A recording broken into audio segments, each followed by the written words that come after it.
Delaware's transit service, moving forward. New tonight, Governor John Carney takes steps to enter Wilmington's mayoral race. Plus, Native American Heritage Month is recognized in Delaware. And DART's annual Stuff the Bus food drive is a success. Those stories and much more are next. You're watching DETV News.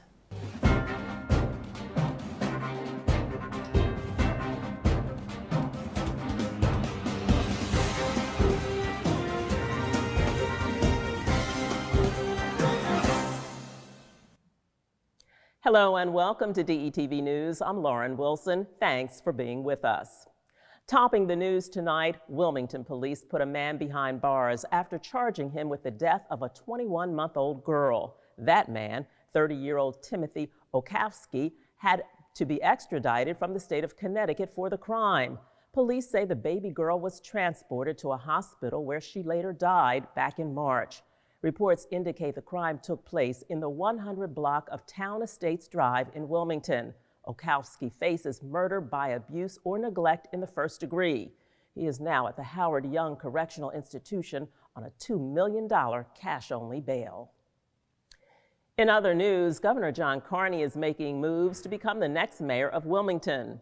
Records with the Delaware Department of Elections show the sitting governor formed a Carney for Wilmington campaign committee.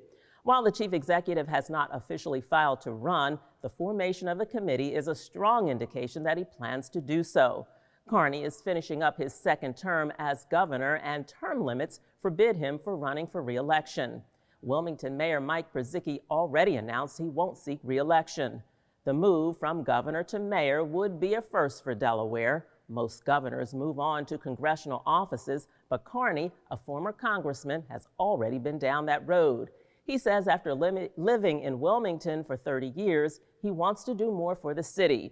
If Carney runs as is expected, he'll face off with former city treasurer Velda Jones Potter, who has already registered for the race.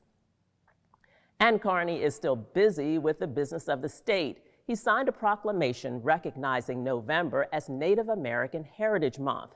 Members of Delaware's Lenape and Nanticoke tribes were present for the signing. Delaware lawmakers first began recognizing the month in 2011, even though the U.S. lawmakers did so back in 1990. At the signing, Carney said it's important for residents in the state to learn more about the history and heritage of Native Americans here. There's good news for Christiana Care. Forbes magazine ranked the hospital system as the best healthcare employer for veterans in the United States in its 4th annual list for best employers for veterans this year. Christiana Care is also ranked as number 6 employer for veterans in the nation overall. As Delaware's largest private employer, Christiana Care has a variety of programs designed to create a supportive environment for veterans. Among them is an employee resource group that enables veteran employees to bond with one another. The Forbes Best Employers for Veterans list was identified from an independent survey of more than 8,000 veterans working for companies with more than 1,000 employees. Now that recreational marijuana is legal in Delaware, the State Department of Safety and Homeland Security wants more money to support its regulation.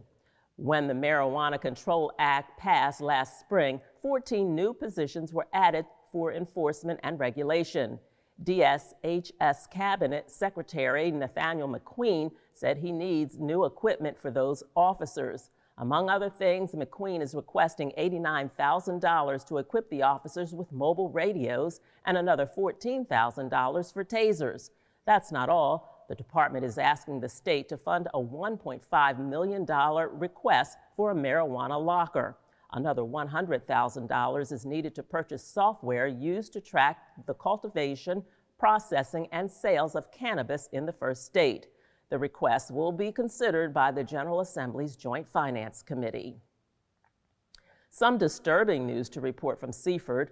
Police were called to the Cross Christian Academy after unknown suspects showed a gun to a student on a playground and threw a rock that struck another student.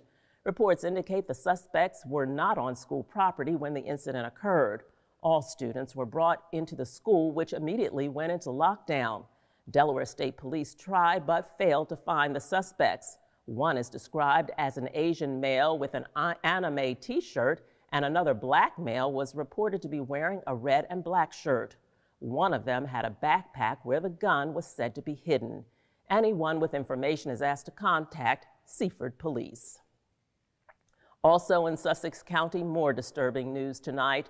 The Ellendale and Bridgeville volunteer fire departments were targeted by vandals while responding to a call. Making matters worse, the Farmington and Seaford volunteer fire companies also suffered damage to their engines. All this while the 5 companies were responding to an active fire at a plastic fabrication company in Greenwood.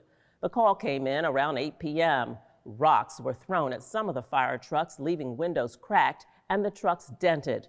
Police, of course, hope to find all those responsible for the acts of vandalism. On a brighter note, the annual Stuff the Bus Thanksgiving food drive will help a lot of people this holiday season. The drive, held at locations across the state, netted 21,000 pounds or 10.5 tons of food last week. Residents, businesses, schools, and organizations all turned out to stuff a bus at designated places. DART turned the non-perishable food over to the Food Bank of Delaware for distribution to those in need. And the Food Bank of Delaware is just about ready to stock the shelves at its new location in Milford. The $34 million project includes a cafe and garden that will provide food for the facility. Also included will be a new cooking classroom with top-grade equipment needed to train people for careers in culinary arts. A ribbon cutting is planned for mid-January. Meanwhile, fundraising continues because the food bank needs another $3.5 million to pay for the new facility. Also in Sussex County, State Representative Ruth Briggs King is stepping down from the legislature.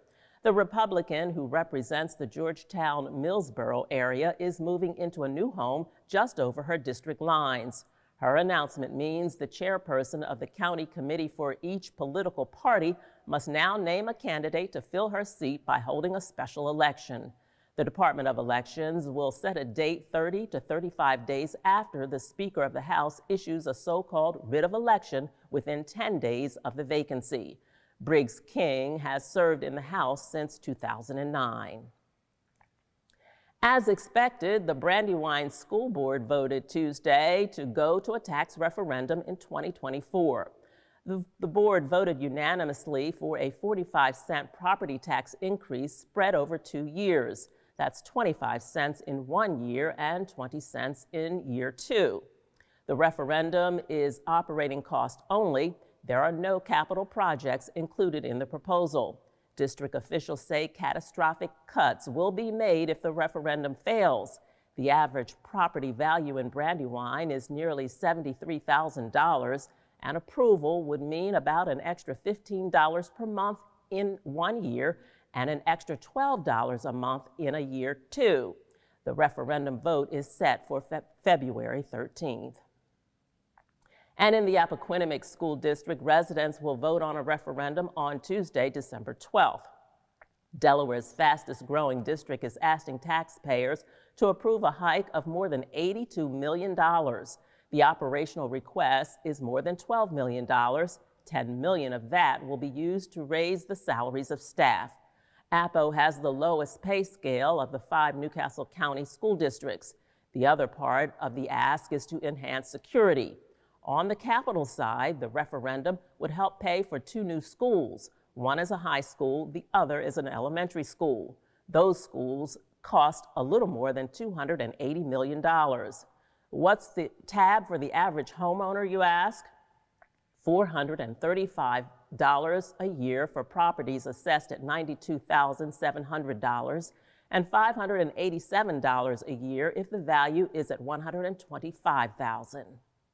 And finally tonight, you can't tell from the outside, but there is something unique happening in Janvier Jewelers on Kirkwood Highway in Ellesmere. Inside, you'll find a 110-foot mural depicting Jewelry Row in a large city, a river waterfront, and a marshy bird sanctuary. Store owner Joseph Janvier said he hopes the art pleases art lovers and, of course, the jewelry. Take a look.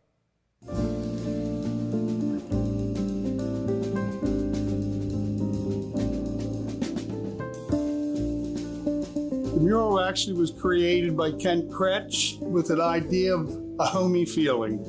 Really made things very unique. It was Joe who had asked for the Jeweler's Row. I had never done a black and white mural before, so that was a challenge, just figuring out the contrast, how to make everything so it didn't look all muddy, getting shadows and highlights down. I've been here for close to 4 years. Every bit of it is just inspiring. Those little hints of red would kind of take your eye and just pull you along through the painting. And the gems were just more of an idea. I figured, let's see what it looks like with some gems set into the wall.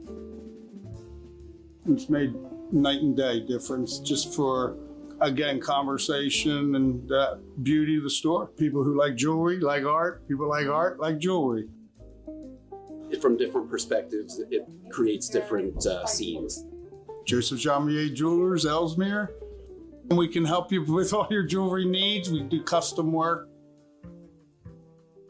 The website is kentersarts.com.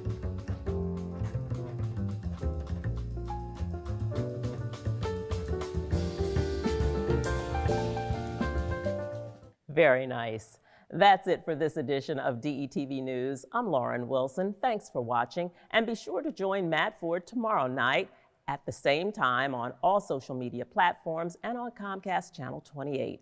Until then, take care, and I'll see you next time.